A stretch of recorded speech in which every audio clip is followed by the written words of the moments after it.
Hey everybody, welcome to the channel. This is Moina Bass Fishers. I'm Jim Moina, professional bass fisherman. In this video, we are going to discuss my second day of practice out here on Toledo Bend. This would be for the 2024 MLF Toledo Series tournament out here.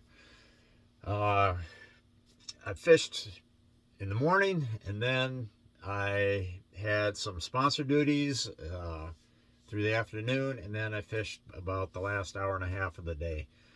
In that time, I really didn't catch a whole lot. Certainly nothing that's going to compete to win. So the hunt continues. I have a lot of time to practice because this tournament doesn't start till Tuesday. So I still have Thursday, Friday, Saturday, Sunday, Monday.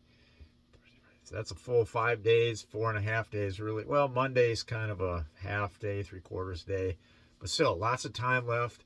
And I have, I've got all day yesterday and part of today. So, I'm painting the picture. I certainly don't have the picture complete, but we are on our way to getting it started. The exciting thing that happened today was I caught this fish. It was about a 2-pounder, 2 1/4. I didn't weigh it, just guessing what it was. And it had a little tag on it. So I'm like, hey, wow, they must be doing a study out here. The Louisiana or Texas Department of Fish and Game must be doing some kind of study. So I scraped off the algae on the tag. I think they call them spaghetti tags. It sticks out. It's looks like a string of spaghetti, but it's not like floppy spaghetti. It's like a, I don't know, stiff like pin, but it sticks out about that long right behind their dorsal fin. And so I had to rub off the green algae on it, and the tags said not big bass. It said Bash Cash, and then number 71, and then it had a phone number. So I'm like, oh my gosh, maybe I won some money here. There must be some kind of prize thing going on, because Bash Cash or Cash Bash, one of the two, they got a website. You can go look it up. I am going to be on that website. I haven't been there yet. And then number 71. So I'm like, man, maybe I won some money here. This is really cool. So I call the telephone number that's on there, and a guy answers, and he's like, yeah, you caught one of our cash bass. So you may have won $1,000. You may have won a truck. You may have won a boat. So I'm like, well, my eyes are like popping out of my head. Like, wow, really? Maybe a truck or a boat? And then he asked me the question, hey, well, are you registered for our contest? And I'm like, well, no, but I can register now. And he's like, well, you have to be registered before you catch the fish. So there you go. My fish didn't count. It turned out it was $1,000 fish. It would have been $1,000 had I been registered in this contest, but I wasn't. I didn't know anything about it. Am I registered now? No, not yet. I'm just kind of debating because I'm like, and he told me there's 202 tagged bass in Toledo Bend. There's one boat tag, there's one truck tag, and then 200 tags that are all worth $1,000. And it's apparently, I think he said it was $60 to enter this thing. So now I'm thinking, well, what are the chances of me catching another tagged fish? So do I want to spend the $60 or not? But apparently this goes on in other lakes too. Like it goes on Sam Rayburn, and then there's some lakes in Alabama. I think another one in Louisiana. And in fact, he told me Logan Martin Lake in Alabama, which I do have a tournament there in May.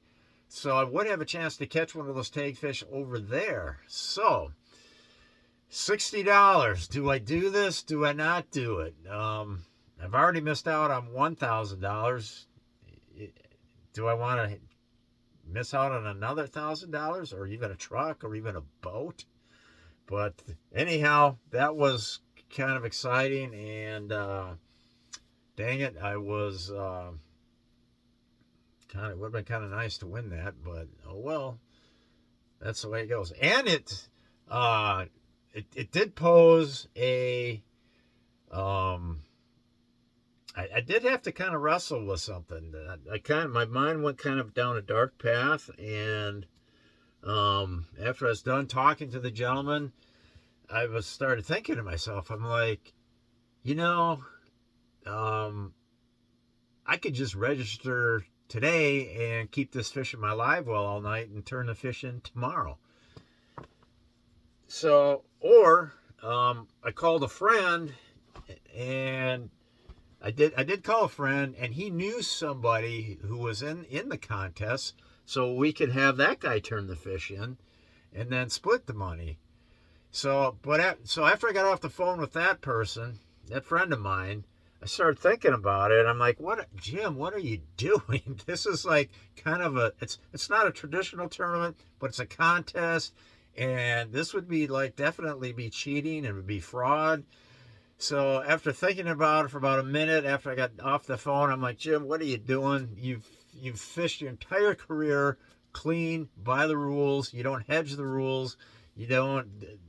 I mean, you've run a real clean career in tournament fishing. So what are you thinking, Jim? So I just threw the thing back, and which was smart. I mean, it's not.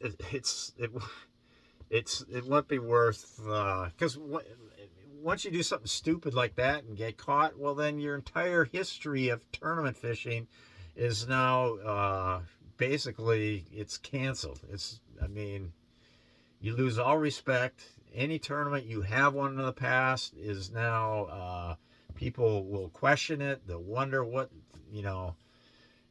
your whole career would be forever being questioned. So the smart thing to do was to throw it back, and it's the right thing to do. It's the smart thing to do.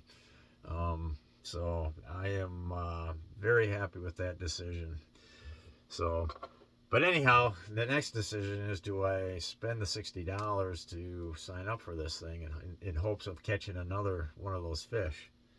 I mean, Toledo Bend's huge. It's like, I don't know, 130,000 acres. I don't know exactly what it is. And there's only 200 of these fish swimming around, 202 of these fish swimming around. So what are the chances of me catching another one? I guess the most likely scenario would be, well, I know where there's one of those fish, so if I went back to that area, maybe I could catch the same one.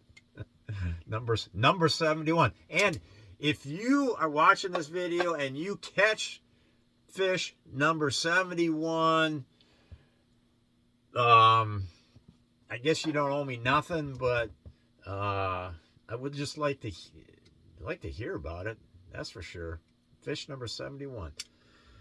So, all right. Well, that's my tales for today.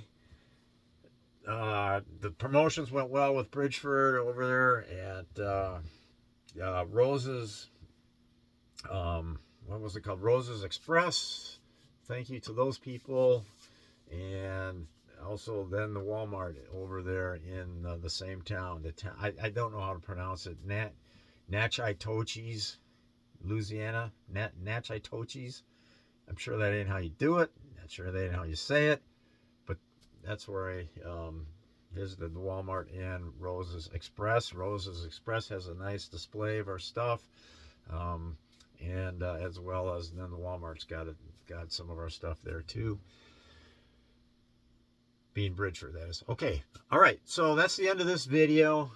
Tomorrow we're gonna have another full day on the lake tomorrow, and we will check in with that report next, after I do that, after I fish and then do the video. Over.